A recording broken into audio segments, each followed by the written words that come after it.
Hey everybody, it's Eddie J on Crypto for GrowMyBag.tv. Hope you're having a good one. Was good. So, tonight's question, and it's a little rude. I know. It's okay though. It's all right. Which exchange is the latest to announce they want to trade tokenized stocks? CBOE,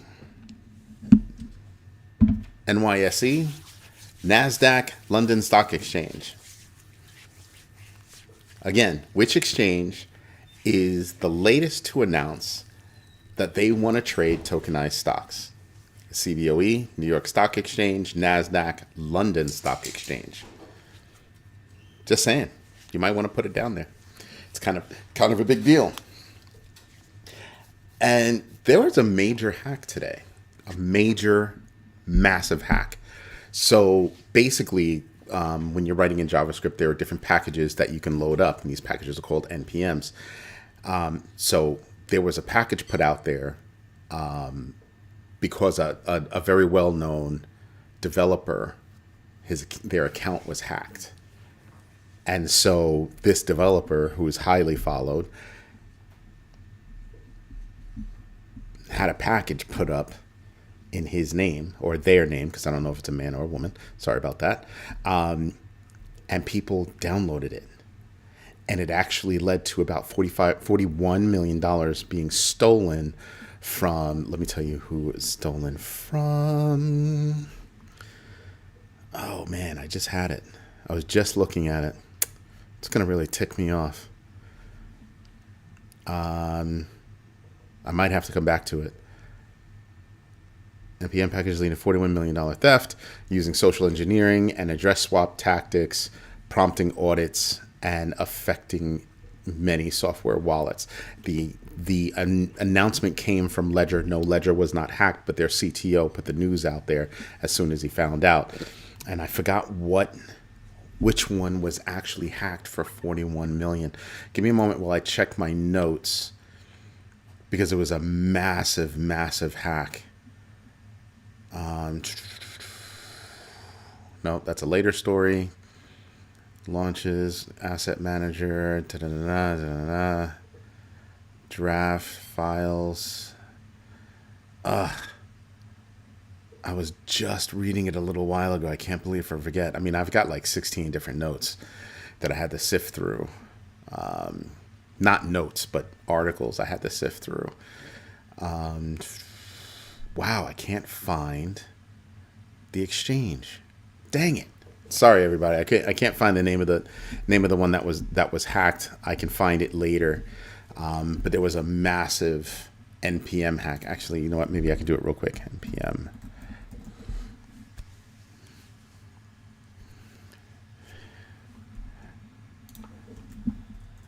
Crypto 41 million. Swiss Borg, that's who it was. Swiss Borg was hacked for $41 million in Solana after, oh no, that was the Kiln. There were two hacks. After the Kiln API hack. Look at that. Hacks all day, and I'm missing it. Oof, long day. Bear with me. There was just a ridiculous amount of news, and I didn't get back from the wake until 10 after 6. Then I had to eat something, then I was rifling through my notes.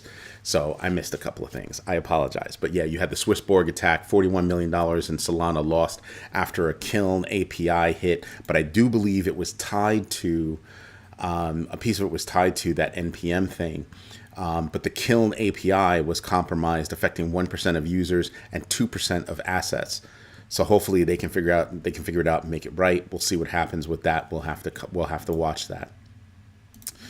Let me go back to tonight's notes. Then you've got a SPAC. CoinShares went out and bought Valkyrie in a merger, and through that SPAC, they're going to be traded on the NASDAQ, or it looks like they're going to be traded on the NASDAQ. That's no joke. CoinShares is not small, and that's very interesting to me about why they chose that way, not an IPO, but a SPAC. Yeah, you could do that, but I mean, it was a $1.2 billion cash injection to CoinShares is what happened. So that's what happened. It was Valkyrie funds, which is interesting. I know we've done other notes on Valkyrie funds. Valkyrie.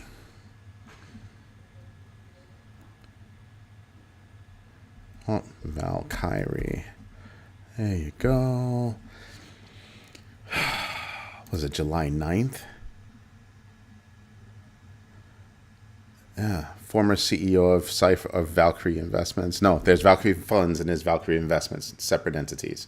I needed to make sure of that because they are separate entities, and that was how they got the 1.2 billion, or that's how CoinShares got the 1.2 billion. So it's going to be interesting to see, well, what are you going to do with that 1.2 billion? Are you going to expand? Are you going to just, what are you trying to do with that? And I'm not quite sure, and that's one of the reasons why you would go via a SPAC, is to get direct injection. It also says to me that, they didn't feel confident that an IPO would work, which is why, and they needed the money kind of fast. And the other way takes a long time, so you do it through a SPAC. So I think they have to abide by certain things in order for that to work. So we'll see what happens when that dust is all settled. What else do we have? We've got BitMine's $9.21 billion valuation stems from the 2 million ETH that they're holding. 2 million ETH. It's BitMine immersion. And they're surpassing the top 5 treasuries, and their goal is to own 5% of Solana and Ethereum. Tom Lee's not playing. That's who's running that. Tom Lee's not playing. He's of Fundstrat and he's running BitMine immersion. That is, I'd like to see what's up his sleeves. Very smart guy. Very, very, and fact driven. Like, he stands by his facts. I mean, one of the things he's saying is, look, yeah, Bitcoin's going to double. He's like driven that Bitcoin's going to double, or at least see 200 grand. And I'm like, 200 grand? The best I saw by JP Morgan is 126 target. JP Morgan has $126,000 target for Bitcoin. Just saying. You know what I mean? It's they're saying use gold to hedge your bets. That's interesting. And which means that it's gold and Bitcoin, right? But Bitcoin at 126, that seems a little low to me. It really does seem a little bit low to me. So I don't know about that. I don't agree with JP Morgan's, statement about 126. 200 seems a little bit off target. I'm kind of at somewhere between 150 and 175 tops. But it really depends on how much they're gonna cut those rates. Because if they cut once, 25 basis points, cut twice, 50, maybe some good comes.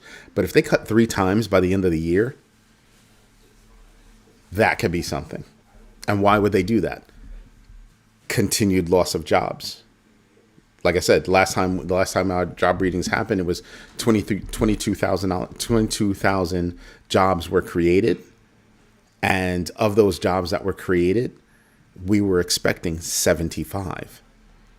That's 53,000 jobs short. Yeah, that's bad. It's a little bit bad, So I'm kind of wondering how that goes. Something surprising happened today, and it says to me that the meeting in Alaska was an absolute embarrassment and waste of time. Russia accused the United States of using gold and crypto to offload $35 trillion in debt. Stop there. That's your boy. And this is what they said. Putin didn't say it, but somebody in his government said it. And if that's what they were going to say, they had to get permission. They had to get permission. So you can't tell me somebody said something like that and Putin didn't know. Economically, there are things that could happen that could, inch us higher. But there's a massive number of things that can absolutely stymie our economy. Isolationism is one of those things. And we're doing that with tariffs. And other countries are not bending. They're not folding. They're not playing the tariff game. That's a fight that we started, and they're saying, no, go fight yourself. We're not paying attention to that.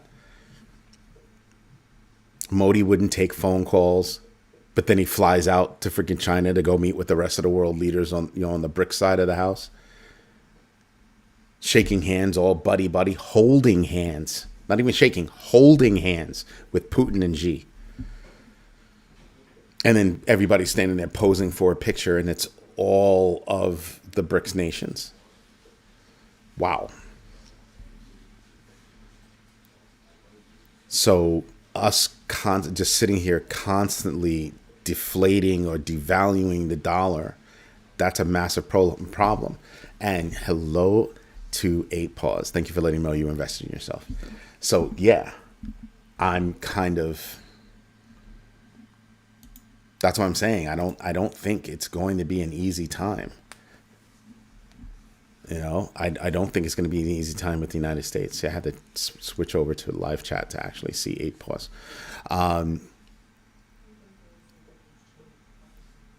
What up, Hutanik?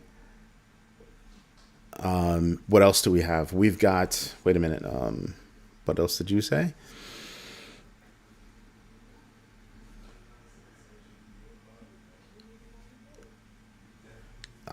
I can't understand that sentence. Of good too cheap, or did you mean gold? I'm not sure what you mean by that sentence. What else do we have? Grayscale filed a Chainlink ETF trying to convert its $29 million trust to offer staking features. That could be big. Mind you, they've already got one. They already have ETFs in for Solana, Dogecoin, and a couple others that are currently under SEC review. No, I did not mention Venezuela's Bolivar tanking. I think I mentioned that this morning or yesterday. Venezuela's got problems. Venezuela's got massive problems. They're turning to crypto. Yeah, I said it this morning. They're turning to crypto. That's a problem. China has too many goods available for too cheap. Meanwhile, our prices are inflating and scarce. Yet they still have an economic problem. The globe has an economic problem, and we're not working together to solve the global economic problem. Instead, the United States is isolating itself. Nobody else is isolating us. We are isolating ourselves. Somebody please explain to me how that works in our advantage. It doesn't, not from what I see. 2 Pause. I'm hurt. You missed this morning all day long, and you didn't even play it in the background. And the Oscar goes too. So yeah, I mean, we've got massive problems. And it's not just from a global perspective, I would say not just from the world stage perspective, but our farmers are hurting because they have nobody to sell to. Meanwhile, they're already subsidized and they're asking for more.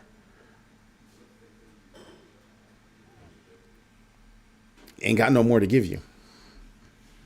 It sucks, but we ain't got no more to give you. That's really what it's coming down to. Soybean farmers, yeah, they're not selling anything. We're not selling anything. Selling food to China, not happening. They're sourcing from everywhere else in the world because everybody else is still friends with them, and we're not. Go figure. How's that work in your head? Just saying.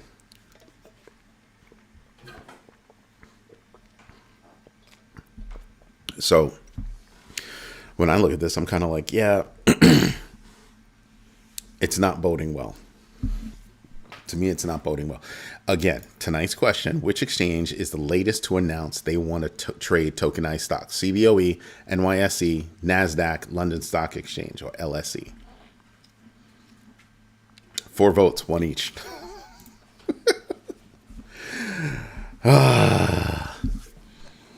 So we'll see what happens. We'll see what happens. Gold hit a record high. It was about 33,645, give or take, whichever chart you're looking at. But that was a new all-time high. So that's kind of a big deal. Yeah, I'm down with that. Forward Industries laid down a $1.65 billion Solana bet.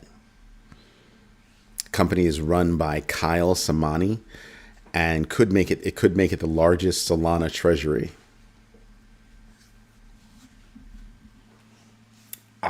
My mind is blown.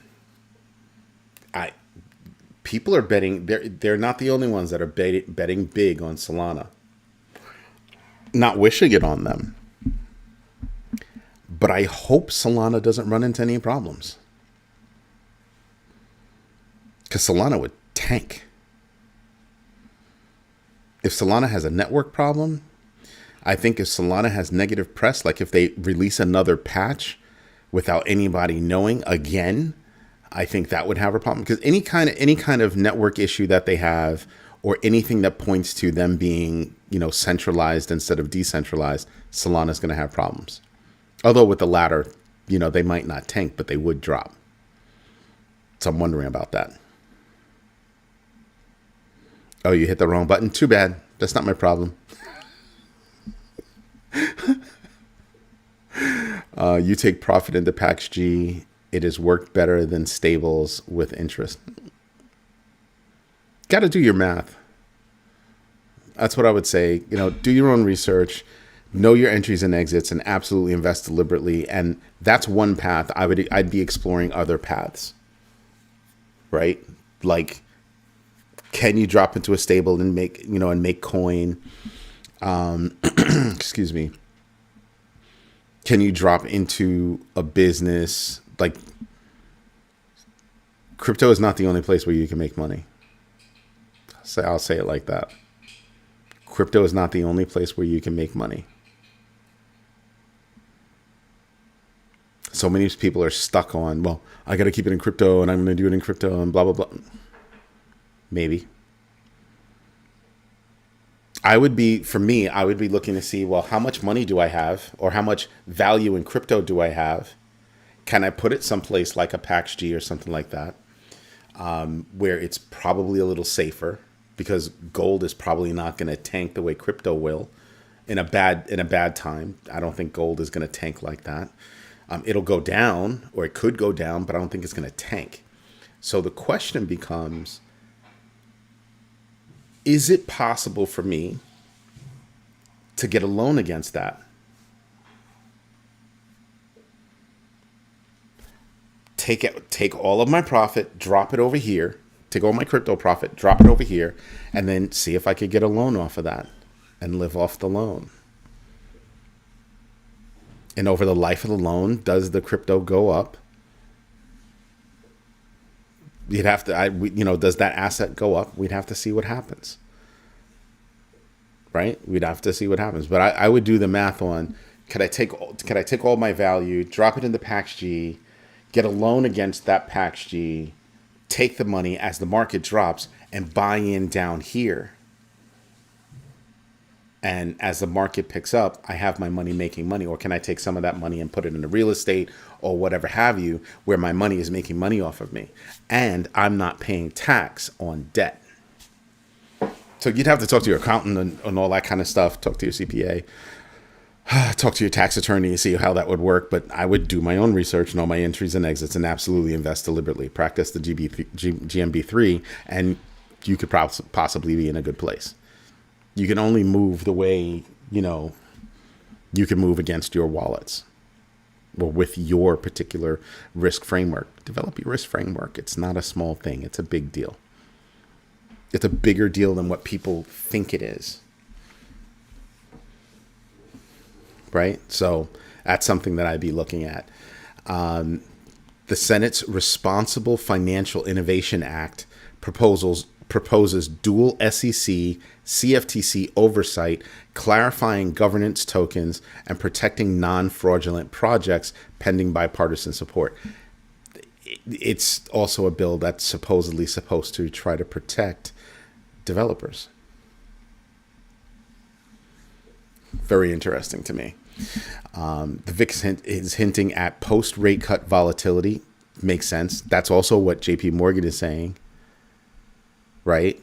Because 25 basis points isn't going to be a lot, and there's a lot of other news that's going to come after that, and we really could see choppy waters, which is why I said I think September is going to be choppy. It'll smooth out in October. We just don't know when in October or early November that everything kind of hits the highs and then drops. Just saying. I mean, for a lot of people, it was should have sold when it was at 123, when Bitcoin was at 123 and everything was up. Could have sold there, made some money. Coulda, shoulda, woulda.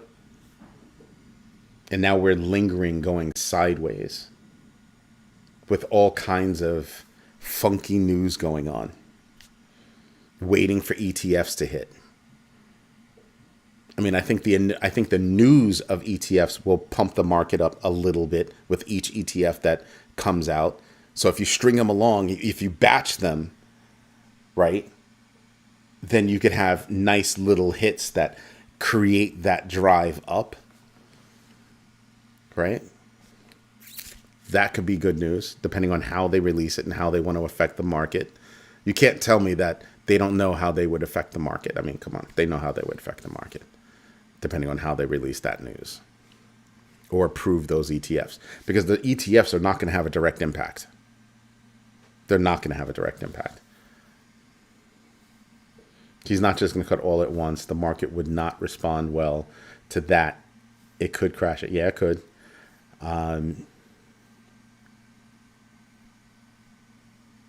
He wanted them down at like 1%. 2% wasn't good enough. He wanted them down at like 1%. But the way he went about it wasn't a good way. I figured as much. Thanks, Dark Horse. But he didn't go about it the right way. He fumbled the bag at the beginning of this regime because we were going to have rate cuts way back then, and there would have been a few rate cuts. Everybody was expecting 3 at the beginning of the year. Everybody was expecting 3 tariffs, and every time he said it, we'd drop, and every time we'd fight to come back up, he'd say it again and drop, which tells me that it was a concerted effort. You're trying to hold the market down. You're trying to hold the market down so you can buy in. I want you to think about how many of the new regime have bought in while the market is kind of low. So hold it down for as long as you can. Okay. And think about how much money they made. Since the new regime, they've added not rumors, but people have done calculations that they've added $3 billion to their family name. And I've been reading a couple of articles today about how certain whales are out there buying WLFI. Whales.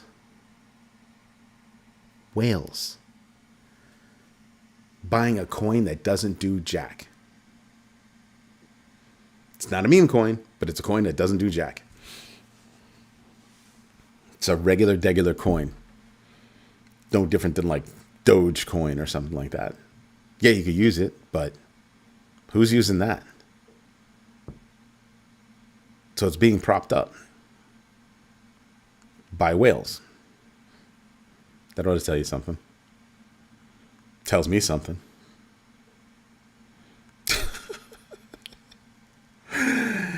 Yeah, pretty much. Aqua token, $4.65 million rug pull.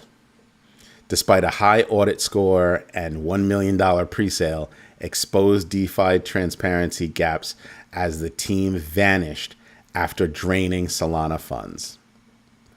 Who's shocked? And think about this. I want you to listen to that one tidbit. Despite a high audit score, who performed the audit?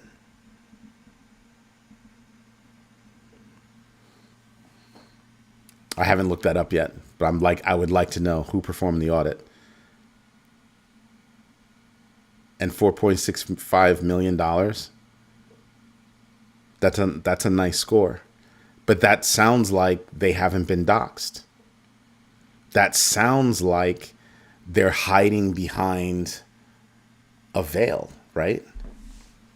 Which means that they should never have passed anybody's parameters, because you shouldn't be doing, like, for me, my risk framework says I don't really want to be holding any kind of bag by a coin whose people I don't know.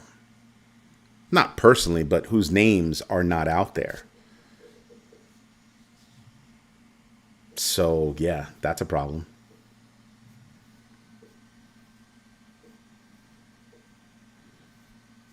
And I don't know. I think there are too many ways that people can tank a token. Too many ways people can tank a token.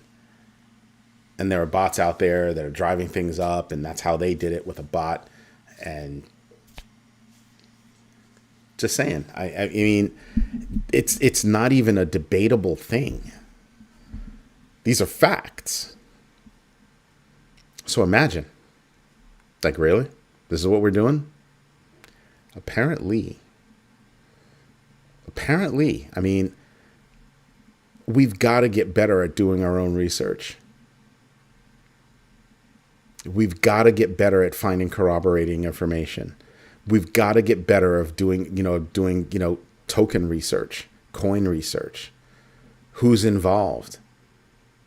What other projects have they been involved in?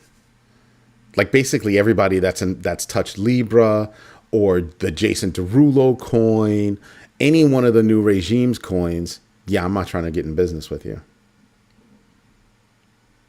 And me investing in a bag, well, that's me getting in business with you. Nope. No interest whatsoever. No interest whatsoever. That's not a cool thing. Still only 4 votes? Are you serious? People, wake up. Need some put some votes on those polls. So yeah, I mean, it's a massive problem. It was funding by Alt 5 Sigma, a publicly traded stock company. This to show the valuation. The Trump sons are on the board of Alt 5 Sigma. Yep, that's true.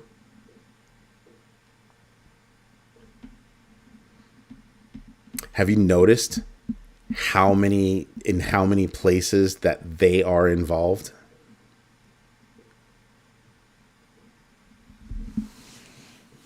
I'm also noticing that they land someplace just previous to the new regime landing.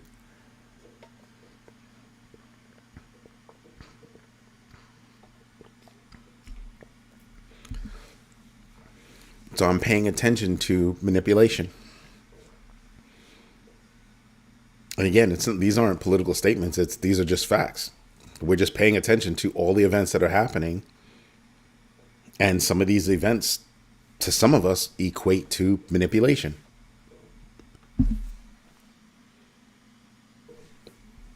Nothing we can say about that. I mean, they're laying it out right in front of us. They're laying it out right in front of us. Using tariffs to drive down crypto as they constantly invest in crypto. It only tells me that, yes, at some point, crypto is going to go up because they put all that money into it.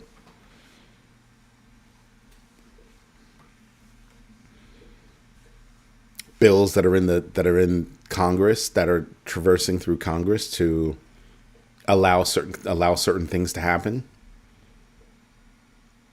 Amazing how they're in those certain positions and how those bills would allow those. See what I mean? It's being laid in front of us. It's being laid in front of us. I think the first thing I noticed that was really big was USD1 becoming a $2 billion, stable coin from a single transaction. Somebody used USD1 stablecoin to pay for something. So they bought 2 billion USD1 to pay another entity that accepted it, this new coin, this new stable coin. And now it's a $2 billion stable coin.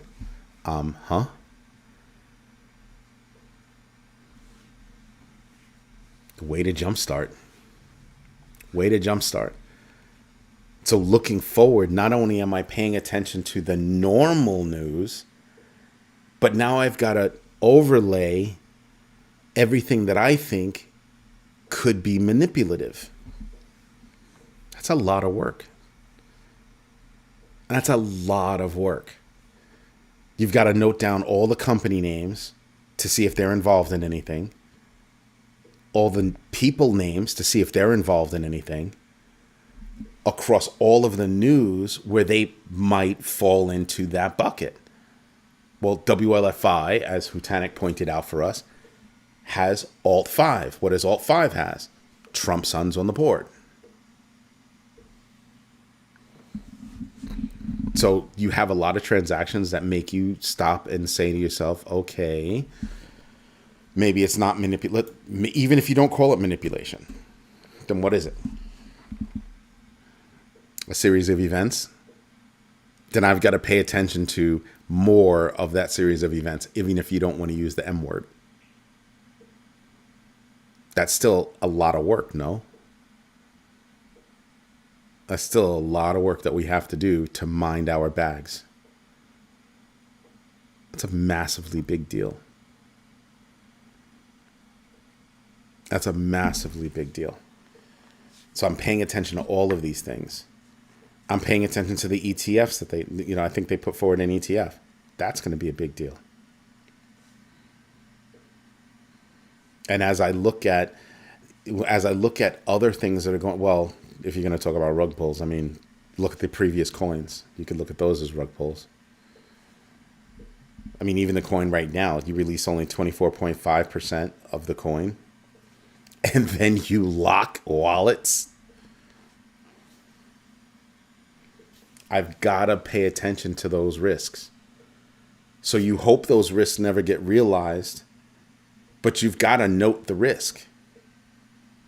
So you note the risk and you try to note what are the telltale signs that that risk is being realized. That's how you manage risk. You don't just note the risk. Oh, this is a risk. It's okay. How would we know that this risk is being realized? Or what chain of events need to happen, and at what point during that chain we can guarantee that that risk is going to happen? That we already know that risk is going to happen once it hits this point in that chain of events. That's my day job. Understanding risk. Understanding how it could happen. How to mitigate that risk. How to avoid the risk. But we're talking about risk right now that won't just affect, or has the additional risk of affecting the whole market.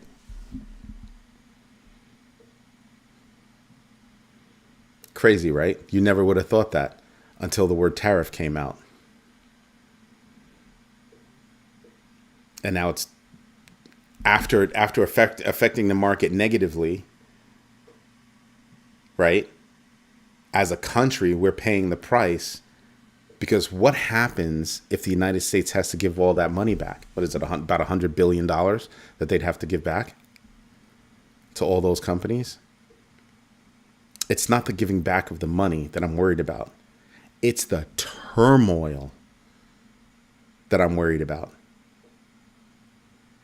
And I'm not one of these people that thinks, well, the Supreme Court's just going to say, no, you can keep it. I'm not one of those people that think that. I'm one of those people that are thinking there's a good possibility the U.S. Supreme Court sides with, the lower court and says, no, yet these tariffs are an overreach of your abilities. Congress is supposed to do this because it goes beyond just the tariffs. But yeah, so if they say, no, it was overreach, we have to give back the money, volatility all over the place. it will be bonkers. But if you don't nip it in the bud, other things can happen in that vein that chips away at the powers of the two other branches and continues to empower the one branch. That would be a problem. That's the volatility. I'd rather have a volatile market than give one branch too much power. Because right now, I think we're paying the price of having somebody that has lived their lives based on debt.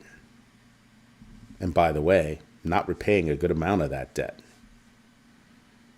On the global stage, you can't play games like that.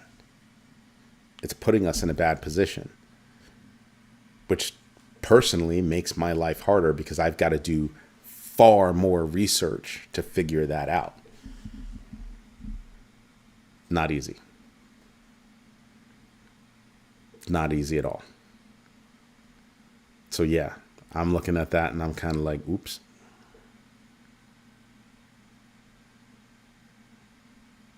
Oops. So yeah, do your own research, know your entries and exits, and absolutely invest deliberately because there are too many factors that we have to keep track of.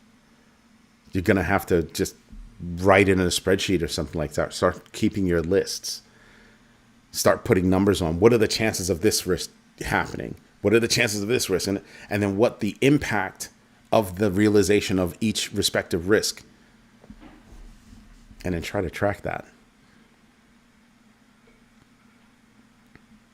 And then do any of the telltale signs for each respective risk appear in other risks. That one right there. That one right there is a problem. Like there's a risk right now that I don't even think it's a risk. It's a done deal. There's a deal between Russia and China to build a natural gas pipeline from Russia to China. That means the United States won't be able to sell natural gas to China, and Russia will have all the money it needs to continue doing what it's doing. And it's not built yet, but the deal is in place to do it. And that would lock everybody out for at least the next 30 years.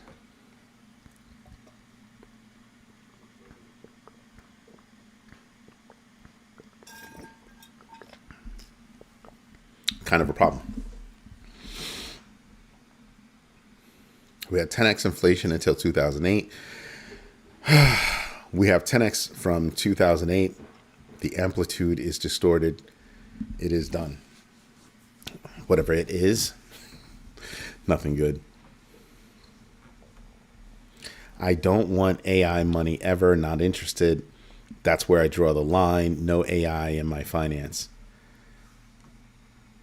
Don't know where that came from, but I don't know that you can avoid it.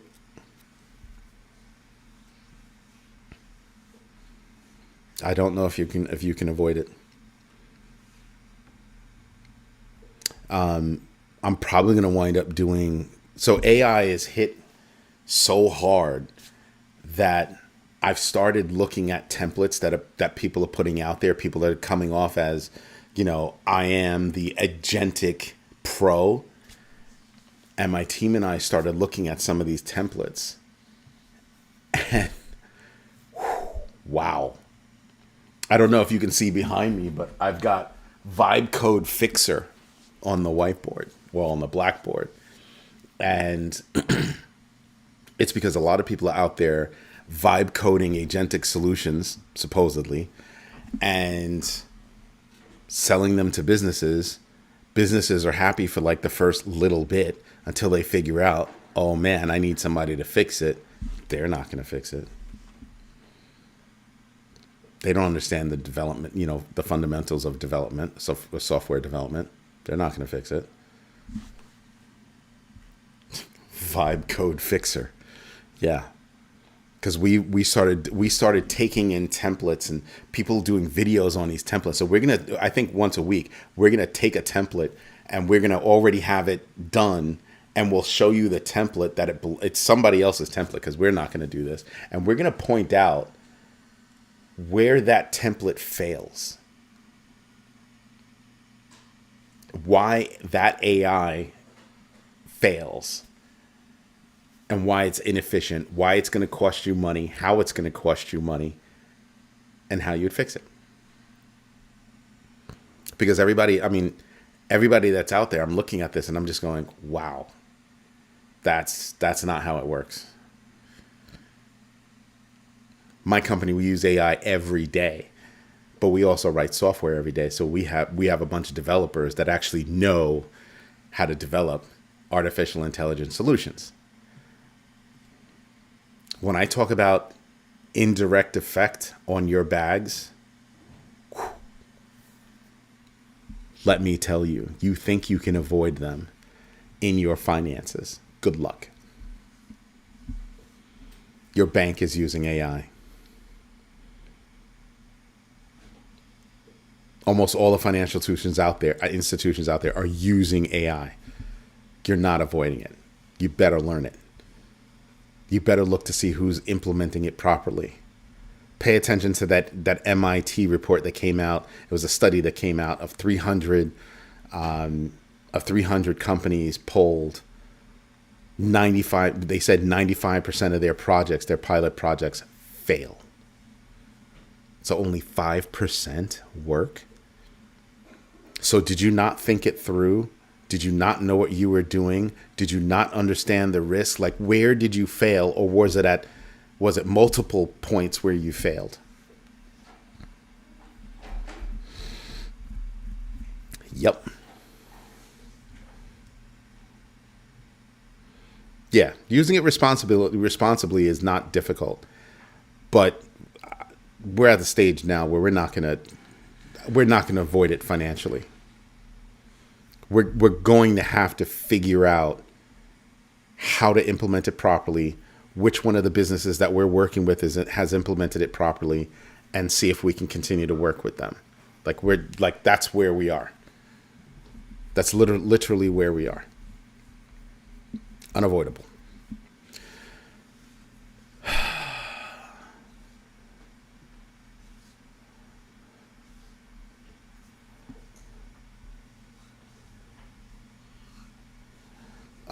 Not really. I think what it is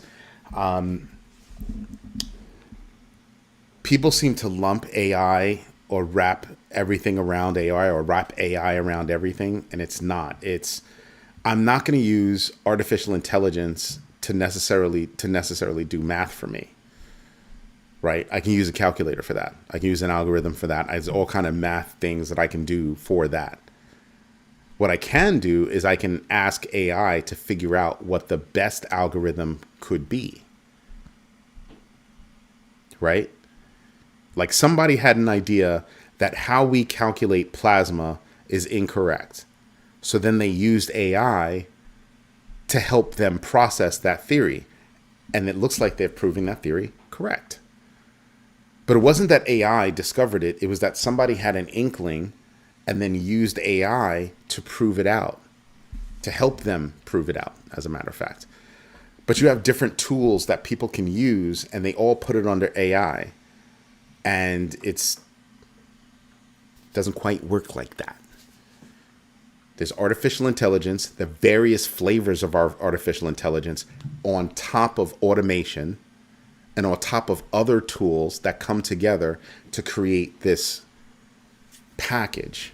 It's like when you go to ChatGPT and you can have ChatGPT search the internet and do this and do that and blah, blah, blah. AI is only a piece of that software. Separate from the actual AI is a web search tool. Is this tool, this tool, this tool, this tool, and packaged together, that is what ChatGPT is, and other online resources. And so when we evaluate companies that are using AI, when we evaluate their AI implementations, we've got parameters to judge by. What kind of controls do you have? What kind of human in the loop do you have? And so when I look at financial institutions that are implementing AI, well, what are you doing? I am judging you. Did you think that through? Where are your controls? Where's your human in the loop? How are you verifying the quality? How are you checking that? How accurate is all of that? 99%, 100%, 80%? I took apart somebody's template today, and it looks really, really impressive, right? That look at that, it's doing this the way I told it to do this, and it's doing it all the way through. Look at it, goes from red to green, red to green, red to green, red to green, and then it's done. And see, here's the thing that it's supposed to produce. But they never actually stayed and read to you what it produced. We did that same exact experiment, same exact tools. What did we come up with? Not one, not two, not three, not four, but all 5 of the resources that we wanted noted were fake. In the news that it wrote about, it created people. It created a fictional story is basically what it created. Using fictional characters as, for quotes. Yeah, no, that's not cool. No, not doing that. Not doing that. So we're picking out where people can go wrong, and and we're rating the efficiency and being able to say, okay, this is how that works, or this is how that doesn't work. Kind of special. So just saying, I look at things and we're evaluating things, and AI is infiltrating to a point where that's another thing that we have to layer into. Do your own research, know your entries and exits, and absolutely invest deliberately. It's a big deal. Go to LinkedIn. Go to LinkedIn and look up Vibe Code Fixer. That's a thing. That's a thing. It wasn't just something that Eddie made up. I didn't make it up. I didn't coin the phrase. It's all over LinkedIn. All these vibe coders. You can vibe code whole ideas and bring it out. Like, no, you can't. Some of those ideas that you're vibe coding, it look like they work, but you run them a few times and you realize, quality check says it don't work. So it might be enough to convey an idea, but it's not enough to actually do it. So yeah, we're evaluating a lot of stuff. You have major organizations out there, publicly traded, implementing AI all over the place. I've seen companies where you have people sitting in leadership positions, can't wait to go to LinkedIn and say, I'm an AI leader.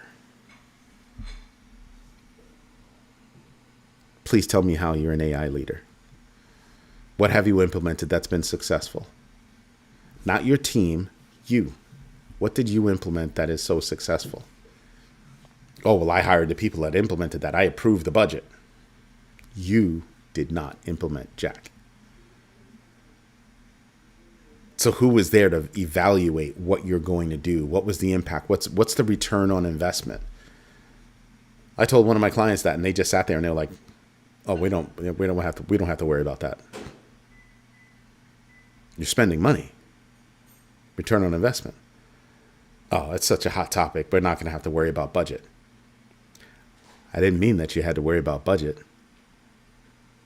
I have to worry about return on investment, or at least that's what I would be doing. Oh, we can get the $5 million. Sure, you can get the $5 million to implement it. Are you going to get $5 million back? Or are you only going to get one? Yeah.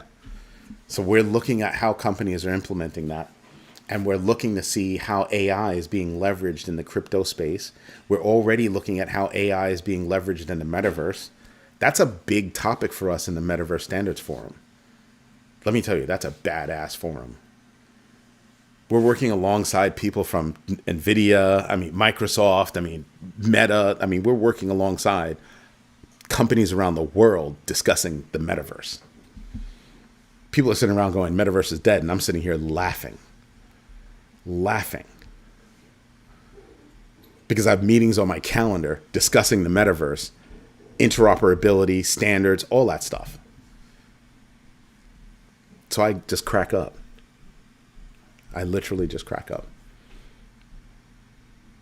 Anyway, everybody, I got to get up early tomorrow morning. This is Eddie J on crypto for growmybag.tv. Hope you like what I'm doing. If you do me a favor, smash the likes.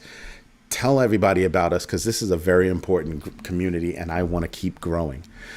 Tonight's question, before anybody says anything, tonight's question was, which exchange is the latest to announce they want to trade tokenized stocks? CBOE or CBO.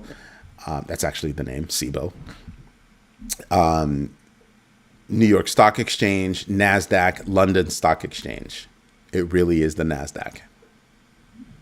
8 votes. Wow. It really is the NASDAQ. NASDAQ got 50% of the vote at the last second. Technically, because of 8 pause, it had a little bit more of a percentage. But, you know, out of 8 votes, it had 5. Not bad. But that's who actually wants to get into tokenized stock trading. Why is that? Well, because crypto is into tokenized stock trading. Galaxy going into tokenized stock trading was a wake-up call. A massive wake-up call. Massive. So yeah, paying attention to all kinds of things. So do your own research, know your entries and exits, and absolutely invest deliberately. There's a lot going on. There's a lot going on. Anyway, everybody, thank you for your time. Thank you for your patience. And as always, thank you for your trust. I'll fight for that every night. I'm going to be on early tomorrow. I'll probably be on about 5:30. So if you're up, that'd be great. If not, you'll have to catch the reruns. Everybody have a great time and thank you. Bye-bye.